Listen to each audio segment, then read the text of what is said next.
सुप्रभात। सभी विद्यार्थियों को ढेर सारा स्नेह। आइए हम लोग माता सरस्वती जी को प्रणाम करते हुए अपने अध्ययन कार्य को और आगे बढ़ाते हैं।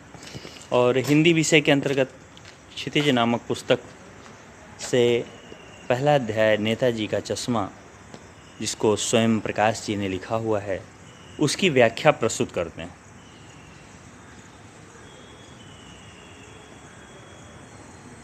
नेताजी का चश्मा ये शीर्षक है और शीर्षक सर्वथा सफल है। शीर्षक सर्वथा इसलिए सफल है कि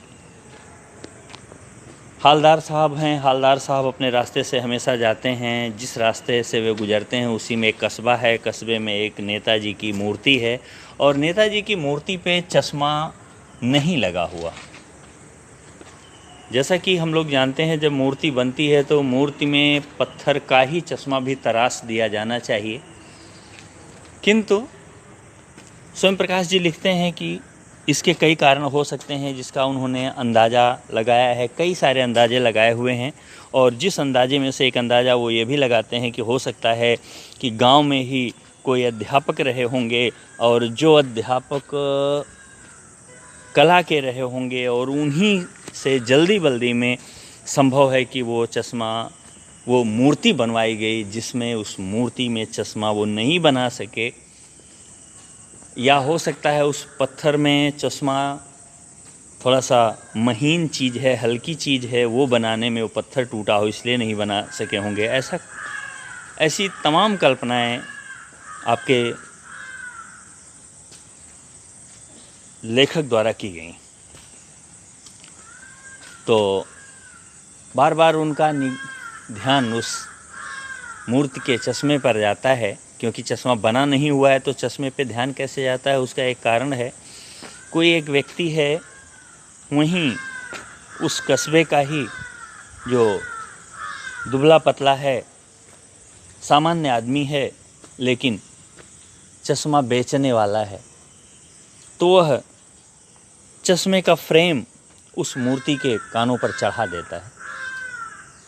केवल फ्रेम ही है, उसमें शीशे भी नहीं हैं।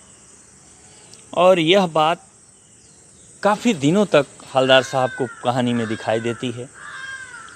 वो उसके बारे में जब पूछते हैं तो पता चलता है कि दुकानदार एक पान वाला है और वो व्यंग्यपूर्वक यह भी कहता है कि वो कैप्टन है चश्मा बेचने वाला, जबकि वो एक पैर से विकलांग है, गरीब मजबूर है, बस वो चश्मे बेच करके किसी तरीके से अपना काम चलाता है। अंत में किसी दिन पता चलता है कि वो मर गया। हवलदार साहब को उसके इस चरित्र में देशभक्ति की सुगंध आती है और वो उसकी मादकता से प्रभावित हो जाते हैं। हवलदार साहब को लगता है कि वो देशभक्त है। अगर ऐसा नहीं होता तो वो नेताजी सुभाष चंद्र जी की मूर्ति पर चश्मा नहीं पहनाता। और जब वो मर जाता है तो पता चलता है, उसके बाद का दौरा जब उनका होता है हवलदार साहब का, तो वो अपने ड्राइवर से बोल भी देते हैं कि वहाँ रुकना नहीं है, लेकिन वो ड्राइवर जब वहाँ से गुजर रहा होता है तो एकाएक जब मूर्ति पर निगाह जाती है तो वहाँ चश्मा दिख जाता है। फिर से जल्दी से गाड़ी रोकते हैं और वहाँ पहुँचते हैं तो देखते हैं जैसे बच्चे खेलने के लिए चश्मा बनाते हैं, सरकंडे इत्यादि का, सरपत जिसको कहते हैं, एक लंबी सी घास होती है, उसका भी बच्चे खेलने के लिए चश्मा बनाते हैं। आंवले की पत्तियां जो होती हैं उसका सीका होता है, उसका भी चश्मा बच्चे बनाते हैं। तो ऐसे ही खिलौने वाला चश्मा किसी बच्चे ने उस मूर्ति पर पहना दिया था। हवलदार साहब फिर एक बार गदगद होते हैं कि अरे वाह, हमारे देश के उन बच्चों में भी देशभक्ति है। जो बच्चे छोटे हैं, नन्हे मुन्ने हैं, जिनको देशभक्ति का काखा गा ABCD कुछ नहीं पता, लेकिन उनके भी मन में इतना सारा प्यार है कि नेताजी सुभाष चंद्र बोस जी की मूर्ति है तो चश्मे के बगैर सुशोभित नहीं होगी, अधूरी लगेगी। अतः वो बच्चा खेल में ही सही, लेकिन अपने दिल में दबी हुई भावनाओं को उकेर देता है उस मूर्ति के ऊपर चश्मे के रूप में। यही पूरी कहानी है। इस पूरी कहानी को हम लाइन वाइज पढ़ेंगे और उसकी व्याख्या हम आपके लिए पेश करेंगे। हवलदार साहब को हर 15वें दिन कंपनी के काम के सिलसिले में से, यहाँ गलत छपा हुआ है, उस कस्बे से गुजरना पड़ता था। किस कस्बे से? जिस कस्बे को लेकर के कहानी रची गई, जिस कस्बे में नेताजी की मूर्ति है। कस्बा बहुत बड़ा नहीं था जिसे पक्का मकान कहा जा सके, वैसे कुछ ही मकान, और जिसे बाज़ार कहा जा सके वैसा एक ही बाज़ार था। मतलब पक्के मकान ज़्यादा नहीं थे, नॉर्मल घर थे, इसलिए उसको कस्बा ही कहा जा सकता था, छोटा सा कस्बा कहा जा सकता था। कस्बे में एक स्कूल था जो लड़कों का था, और एक और स्कूल था जो लड़कियों का था। लड़के और लड़कियां अलग अलग पढ़ने वाले थे, अलग अलग स्कूल था। एक सीमेंट का छोटा सा कारखाना था जिसमें कुछ मजदूर वगैरह काम करने वाले थे। 2 ओपन एयर सिनेमा घर और एक ठो नगर पालिका भी थी। ओपन एयर सिनेमा घर, खुले वातावरण जैसा लगने वाला एक सिनेमा घर था, यानी पिक्चर हॉल था। और एक अदद नगर पालिका की भी संख्या थी। नगर पालिका थी तो कुछ न कुछ करती भी रहती थी। अब जो नगर पालिका है तो नगर पालिका कोई न कोई कार्य भी करेगी, और वहाँ भी करती थी, इसमें कोई शक नहीं। नगर पालिका थी तो कुछ न कुछ करती भी रहती थी। क्या करती थी? एक लाइन पिछले वाले पेज की है। तो कभी कोई सड़क पक्की करवा देती, चलो खड़ंजा है, ईंटा बिछा हुआ है रास्ते पे, तो उसको पक्की करवा दिया, पिच करवा दिया। कभी कुछ पेशाब घर बनवा दिए, टॉयलेट वगैरह बनवा दिए। कभी कबूतरों के लिए छतरी बनवा दी ताकि वहाँ कबूतर आ सकें, वहाँ लोग दाना डाल दें और कबूतर खा लें, पक्षियों का कुछ भला हो जाए। तो कभी कभी सम्मेलन करवा दिया ताकि लोगों का मनोरंजन हो जाए। लोग कस्बे के हैं, बहुत कुछ नहीं देख सकते। तब उस ज़माने की बात है जब डिजिटल इंडिया जैसी कोई बात लोग सोच भी नहीं सकते थे। ये सारी सुविधाएं जो आज हैं, इसमें से बहुत सारी नहीं रहती थी, तब की घटना है ये। तो मुशायरा, कभी सम्मेलन, ये सब होने से बहुत सारी जानकारियां लोगों को एक जगह पे मिल जाती थी। तो ऐसा कुछ नगर पालिका करवा देती थी।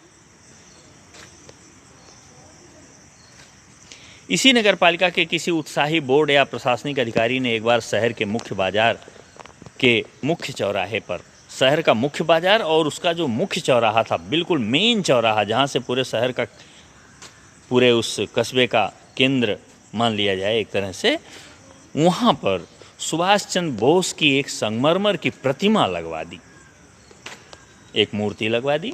चलो ये चौक कहलाएगा, सुभाष चंद्र बोस चौक हो जाएगा, और ये प्रतिमा लोगों के आकर्षण का केंद्र भी बनेगी, ये पहचान एक हो जाएगी। ये सब इसलिए लगवाया जाता है ताकि उस चौक का एक नाम हो, लोगों के ध्यान में वो बात आती रहे। और इसका सबसे बढ़िया फ़ायदा ये है कि लोगों के मन में जिस व्यक्ति की प्रतिमा है उसके कुछ विचारों का आवागमन भी होता रहे। यह कहानी उसी प्रतिमा के बारे में है जो आप पढ़ने जा रहे हैं, बल्कि उसके भी एक छोटे से किस्से के बारे में है। यानी प्रतिमा की सारी बात नहीं, बल्कि उस प्रतिमा से छोटी सी कहानी जुड़ी हुई है जिसके बारे में आप पढ़ोगे। पूरी बात तो अब पता नहीं, लेकिन लगता है कि देश के अच्छे मूर्तिकारों की जानकारी नहीं होने और अच्छी मूर्ति की लागत अनुमान और उपलब्ध बजट से कहीं बहुत ज़्यादा होने के कारण काफ़ी समय ऊहापोह और चिट्ठी पत्री में बर्बाद हुआ होगा, और बोर्ड की शासनावधि समाप्त होने की घड़ियों में किसी स्थानीय कलाकार को ही अवसर देने का निर्णय किया गया होगा। नगर पालिका में इतना पैसा नहीं था कि अच्छी क्वालिटी की मूर्ति आ सके, तमाम समस्या थी। तो और वो जो नगर पालिका की समय सीमा पूरी हो रही होगी, इसलिए शायद जल्दी में ये मूर्ति निर्माण करवाया गया। मूर्ति को देख के ऐसा लगता है। ये फीलिंग, ये सारा अनुभव, ये सारा अंदाज़ा आपके स्वयं प्रकाश जी लगा रहे हैं और आपको बता रहे हैं। और अंत में कस्बे के इकलौते हाई स्कूल के इकलौते ड्राइंग मास्टर, मान लीजिए मोतीलाल जी को ही यह काम सौंप दिया गया होगा। ऐसा लगता है जैसे इकलौता स्कूल है, इकलौते ड्राइंग मास्टर हैं, और उन्हीं को एक काम सौंप दिया गया होगा कि आप एक काम कर दीजिए, एक मूर्ति बना दीजिए। आप ड्राइंग मास्टर है ही हैं, कला के टीचर है ही हैं, एक मूर्ति बना देंगे तो काम भी चल जाएगा, हमारा नाम भी हो जाएगा, हमारी नगर पालिका का कार्य दिखने भी लगेगा, और खर्चे की भी दिक्कत नहीं आएगी। जो महीने भर में मूर्ति बना कर पटक देने का विश्वास दिला रहे थे। मान लीजिए, मैंने कल्पना ही है, कहा हो सकता है ऐसा लगा हो, ऐसा वो कहे हों अध्यापक जी कि 1 महीने के अंदर मैं मूर्ति बना के रख ही दूंगा किसी भी हाल में, तो उनको कह दिया गया हो ठीक, आप बना ही दीजिए। जैसा कि कहा जा चुका है, मूर्ति संगमरमर की थी।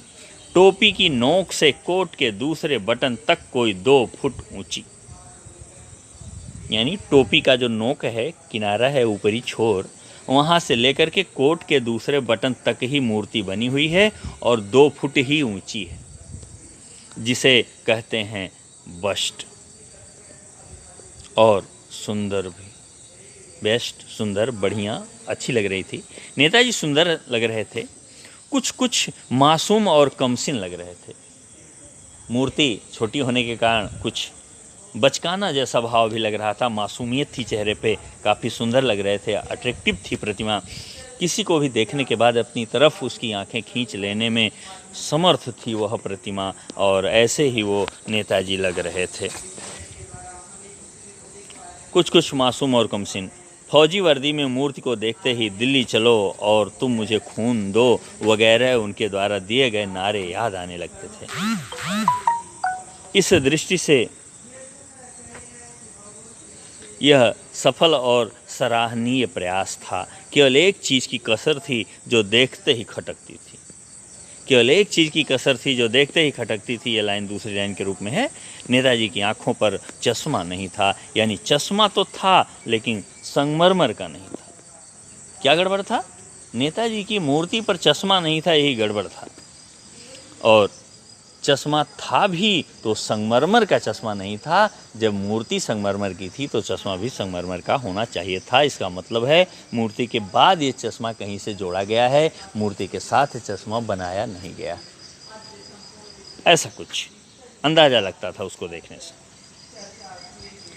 एक सामान्य और सचमुच के चश्मे का चौड़ा काला फ्रेम मूर्ति को पहना दिया जाता था। हवलदार साहब जब पहली बार इस कस्बे से गुजरे और चौराहे पर पान खाने रुके, तभी उन्होंने इसे लक्षित किया, यानी देख लिया, और उनके चेहरे पर एक कौतुक भरी मुस्कान फैल गई। यानी वो मुस्कुराए और वो जानना चाहे किसने किया होगा। वाह भाई, ये आइडिया भी ठीक है, मूर्ति पत्थर की लेकिन चश्मा रियल है, ओरिजिनल है, असली है। जीप कस्बा छोड़कर आगे बढ़ गई, तब भी हवलदार साहब इस मूर्ति के बारे में ही सोचते रहे और अंत में इस निष्कर्ष पर पहुँचे कि कुल मिलाकर कस्बे के नागरिक का यह प्रयास सराहनीय ही कहा जाना चाहिए। महत्व तो मूर्ति के रंग या कद का नहीं है, उस भावना का है, वरना तो देशभक्ति भी आजकल मजाक की चीज़ होती जा रही है। न तो मूर्ति के रंग से कोई लेना देना है, ना कद से कुछ लेना देना है। लेना देना मात्र एक चीज़ से है कि मूर्ति पे जो चश्मा पड़ा हुआ है, मूर्ति के बनाने के काफ़ी बाद पहनाया गया है। कौन है जो इस तरह की देशभक्ति की भावना अपने मन में रखा हुआ है, जिसने ऐसा कुछ किया हुआ है, उस भावना को बड़े आदर के साथ देखते हैं। हवलदार साहब कहते हैं, बाकी तो दुनिया में बहुत सारे लोग हैं जो देशभक्ति की भावना रखने वाले लोगों का केवल मजाक उड़ाते हैं। वो खुद भले ही कुछ न करें, लेकिन ऐसे सुंदर कार्य के करने वालों के प्रति भी मजाक उड़ाना लोगों की फितरत हो जाती है। दूसरी बार जब हवलदार साहब उधर से गुजरे तो उन्हें मूर्ति में कुछ अंतर दिखाई दिया। ध्यान से देखा तो पाया कि चश्मा में कुछ, ध्यान से देखा तो पाया कि चश्मा दूसरा है। पहले मोटे फ्रेम वाला चौकोर चश्मा था, अब तार के फ्रेम वाला गोल चश्मा है। तो इनको टेंशन हुआ, अरे चश्मा बदल कैसे रहा है? नेताजी तो स्वयं चश्मा बदल नहीं रहे हैं। जिसने चश्मा पहनाया होगा, मूर्ति गढ़ने के बाद पहनाया होगा, तो फिर इतने दिन बाद ये चश्मा बदलने का ढंग क्या है? किसको इतनी फुर्सत है जो ऐसा कुछ कर देता है? हवलदार साहब का कौतुक और बढ़ा। वाह भाई, क्या आइडिया है! मूर्ति कपड़े नहीं बदल सकती, लेकिन चश्मा तो बदल सकती है, और चश्मा बदलवा दिया जा रहा है। इसका मतलब है जितनी भावना है, उस भावना के तहत किसी भी हाल में उस मूर्ति को सम्मान दिया जा रहा है। इसमें कोई दो राय नहीं। तीसरी बार फिर नया चश्मा था। एक बार और आया तो देखा एक बार और चश्मा बदल गया है। यार ये चश्मा कैसे बदलता है, कब बदलता है? कहीं ऐसा तो नहीं हर दिन साफ सफाई होती हो, चश्मा बदल जाता हो। कौन है जो इतनी श्रद्धा रखा हुआ जो चश्मे को बदलता रहता है। हवलदार साहब की आदत पड़ गई, हर बार कस्बे से गुजरते समय चौराहे पर रुकना, पान खाना, मूर्ति को ध्यान से देखना। एक बार जब कुतूहल दुर्दमनीय हो उठा, बहुत ज़बरदस्त जानने की इच्छा उठी। दुर्दमनीय हो उठा माने ये अपने कुतूहल को दबा नहीं सके, छुपा नहीं सके, तो मजबूर होकर के जिसके यहाँ रुक करके पान खाते थे और नेताजी की मूर्ति देख करके मन ही मन गदगद होते थे। नेताजी की मूर्ति के आँख पर पड़े हुए चश्मे को देख करके देशभक्ति की भावना से भर जाते थे। सम्मान में इनका मन झूम उठता था, सम्मान में सिर नम होता था। तो एक बार जब इनके मन में बड़ी उत्सुकता जगी, नहीं रहा गया, तो पान वाले से पूछ लिया, यह तुम्हारे नेताजी का चश्मा हर बार बदल कैसे जाता है? Question mark. कैसे बदलता है, कौन बदलता है, क्यों बदलता है? कृपया इसके बारे में समझाने की कोशिश करें। पान वाले ने खुद के मुंह में पान ठूंसा हुआ था। वह एक काला, मोटा और खुश मिजाज आदमी था। हवलदार साहब का प्रश्न सुनकर वह आंखों ही आंखों में हंसा। उसकी तोंद थिरकी। पीछे घूमकर उसने दुकान के नीचे पान थूका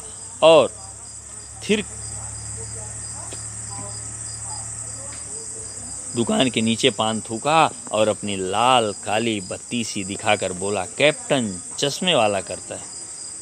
हवलदार साहब के प्रश्न का जवाब बड़े बेढब अंदाज में वो पान वाला दे रहा है कि पहली बात तो पान मुंह में भरे हुआ था। पान जब तक थूकेगा नहीं तब तक बात नहीं करेगा। ये लोग बड़े सभ्य होते हैं एक तरह से। बेचारे पान दोहला खाने वाले तब तक नहीं बोलेंगे जब तक उनके मुंह में वो चीज़ें हैं, और पैसा खर्च करके लिया है इसलिए थूकते भी नहीं। तो आप ये मान के चलिए कि उतनी देर बड़ी सभ्यता वाले रहते हैं। बाद में चाहे जैसे शब्दों का प्रयोग करें, वो तो उनका अपना पेशा है, लेकिन उस समय के लिए बेचारे बड़े शांत चित्त, बड़े धैर्यवान दिखाई देते हैं।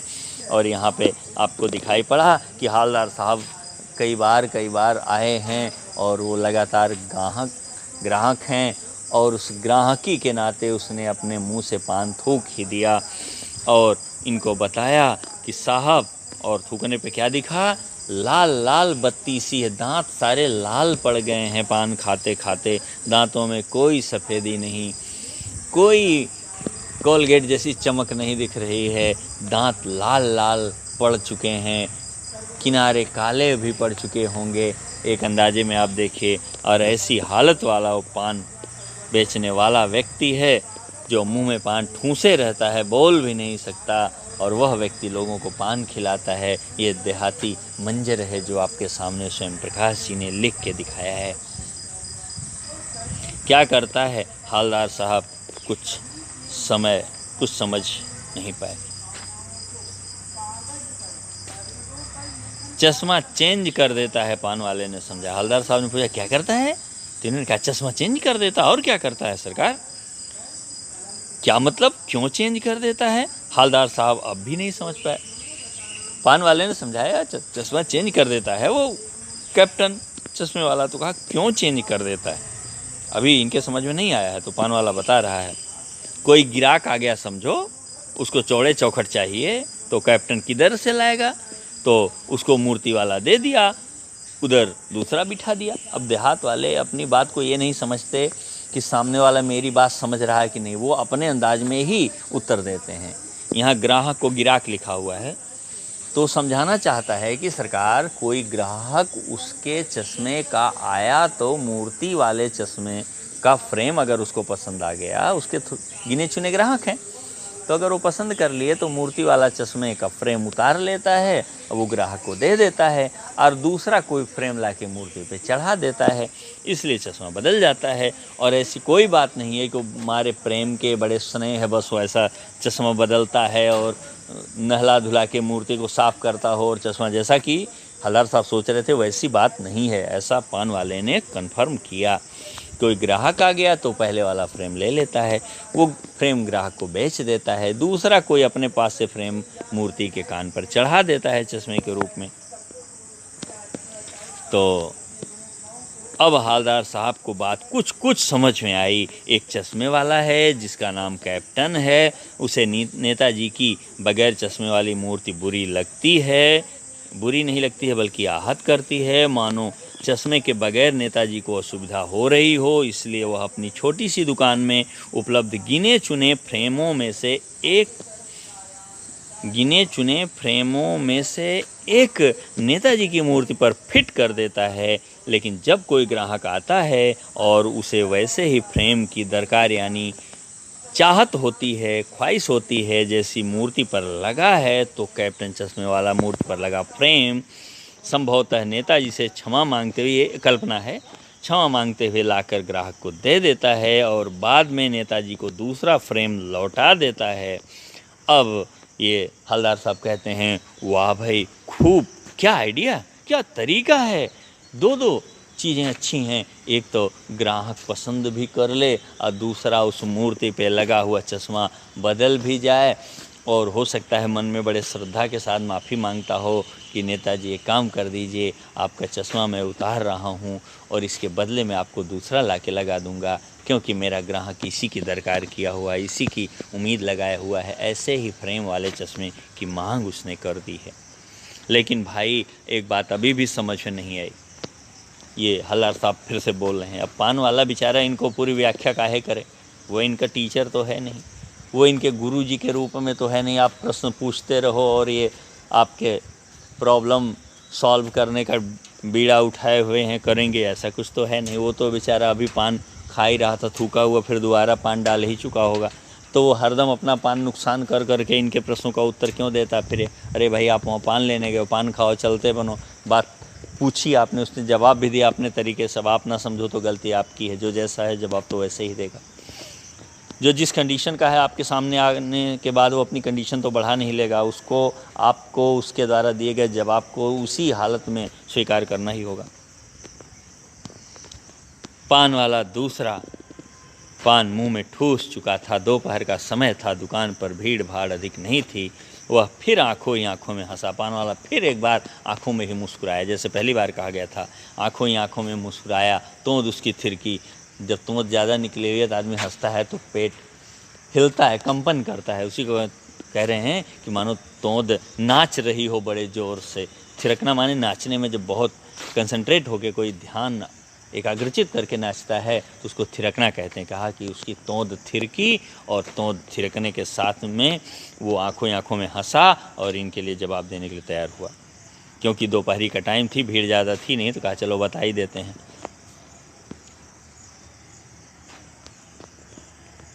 उसकी तोंद थिरकी, कत्थे की डंडी फेंक, पीछे मुड़कर उसने नीचे पीक थूकी। पिछली बार पान थूक दिया था, अब की बार केवल पीक थूक करके इनको बता रहा। ये सब तरीका है देहाती भुच्चड़पन का। तो क्या किया कि कत्थे का जो एक लकड़ी डंडी जिससे कत्था लगाते हैं, कत्था चूना लगाने के लिए अलग अलग रखते हैं, उसको फेंका, पीछे मुड़ा, पान की पीक जो मुंह में लार भरी हुई थी उसको थूक दिया और उसके बाद में वो मुस्कुराता हुआ बोला, मास्टर बनाना भूल गया। उसने बताया कि जिस मास्टर ने ये मूर्ति गढ़ी थी उस मास्टर ने चश्मा बनाना ही भूल गया, इसीलिए वो जो कैप्टन है वो लंगड़ा है, चश्मा बेचने वाला है वो चश्मा पहनाता है। पान वाले के लिए यह एक मज़ेदार बात थी। पान वाले को तो मज़ा आ रहा था बताने में, क्योंकि उसके लिए ऐसी बातों को कहना सुनना ये आनंद की चीज़ हो सकती थी, चुटकुले की चीज़ हो सकती थी। लेकिन हालदार साहब के लिए चकित और द्रवित कर देने वाली, ये चकित हुए, आश्चर्यचकित हुए, सरप्राइज हुए, द्रवित हुए, बड़े दर्द को समझने वाले भाव अपने मन में लाए। ये दुखी हुए कि ऐसा क्यों, यानी वह ठीक ही सोच रहे थे। मूर्ति के नीचे लिखा, मूर्तिकार मास्टर मोतीलाल वाकई कस्बे का अध्यापक था। यानी उनको समझ में आया कि मूर्ति के नीचे जो लिखा है कि मूर्ति बनाने वाले मास्टर मोतीलाल जी सच में इसी कस्बे के कोई अध्यापक थे जिन्होंने ऐसा काम किया था। बेचारे ने महीने भर में मूर्ति बनाकर पटक देने का वादा कर दिया होगा, बना भी ली होगी, लेकिन पत्थर में पारदर्शी चश्मा कैसे बनाया जाए, इसी चिंता में रहे होंगे और वो मास्टर बेचारे नहीं बना पाए उस चश्मे को। पत्थर की मूर्ति में पत्थर का ही चश्मा बनाने में समर्थ नहीं हुए, क्योंकि महीने भर का ही टाइम रहा होगा और नहीं बना सके। कांच वाला यह तय नहीं कर पाया होगा कि कांच वाला भी चश्मा बनाया जा सकता है, या कोशिश की होगी और असफल रहा होगा, या कांच वाला चश्मा उस पत्थर वाली मूर्ति में सेट नहीं बैठा होगा इसलिए गड़बड़ हो गया, या बनाते बनाते कुछ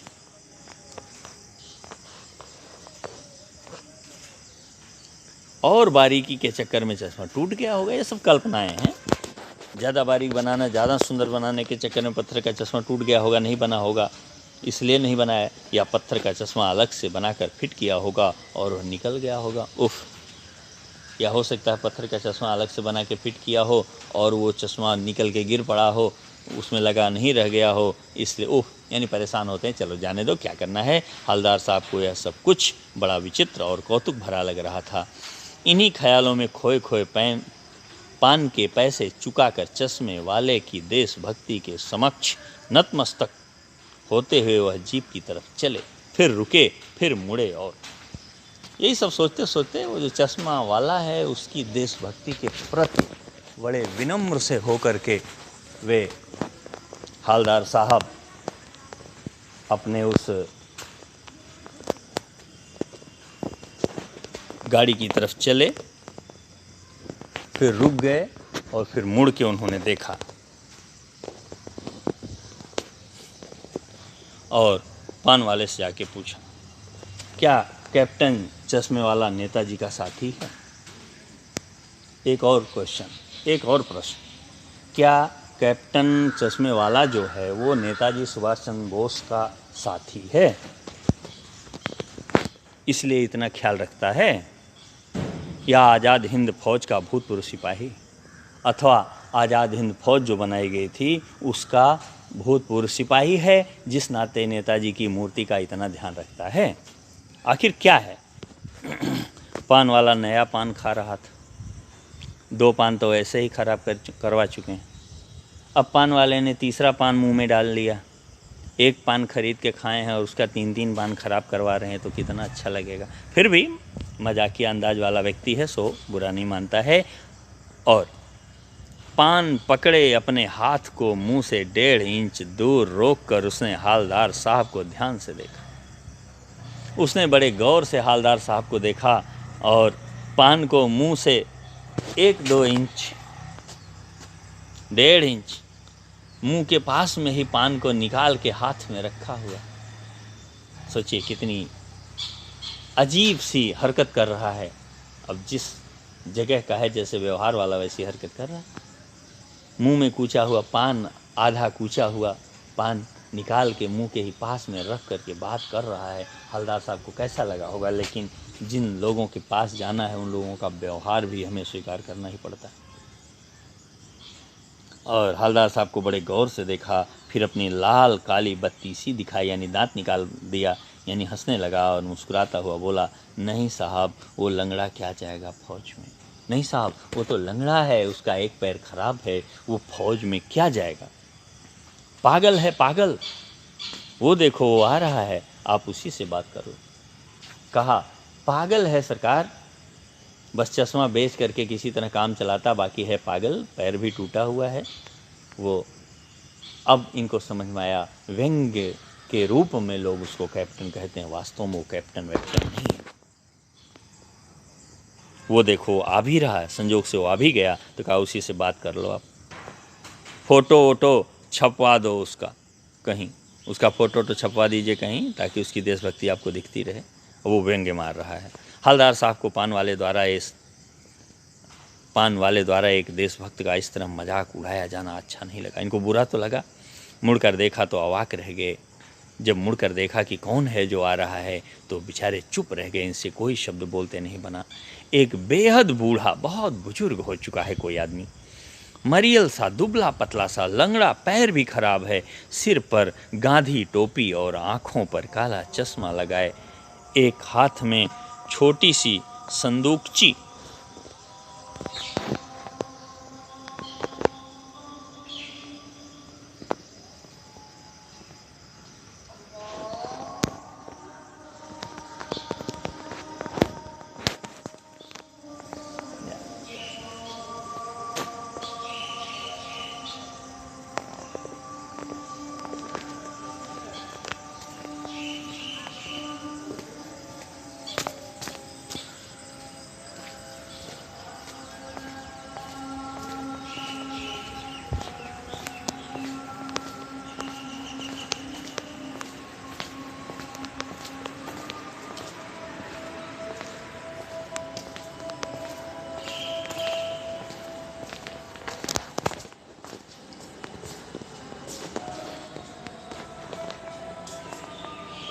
और दूसरे हाथ में एक बांस पर टंगे हुए बहुत से चश्मे के लिए अभी अभी एक गली से निकला था और अब एक दुकान के सहारे अपना बांस टिका रहा। तो इस बेचारे की दुकान भी नहीं है, फेरी लगाता है, इतना गरीब। हालदार साहब चक्कर में पड़ गए, पूछना चाहते थे इसे कैप्टन क्यों कहते हैं, क्या यही इसका वास्तविक नाम है, लेकिन पान वाले ने साफ बता दिया था कि अब वह इस बारे में और बात करने को तैयार नहीं। उसने कहा अब मत पूछिएगा, मैंने सामने दिखा दिया है, उसी से जाके बात कर लीजिए। ड्राइवर भी बेचैन हो रहा था, उसको लग रहा था साहब ये क्या चक्कर में पड़े हुए हैं, चलते यहाँ से। काम भी था, हालदार साहब जीप में बैठकर चल दिए। आज का वीडियो हम यहीं समाप्त करते हैं। कहानी थोड़ी सी और बची हुई है, अगले वीडियो में हम फिर से प्रस्तुत करेंगे। आप लोगों को बहुत बहुत धन्यवाद।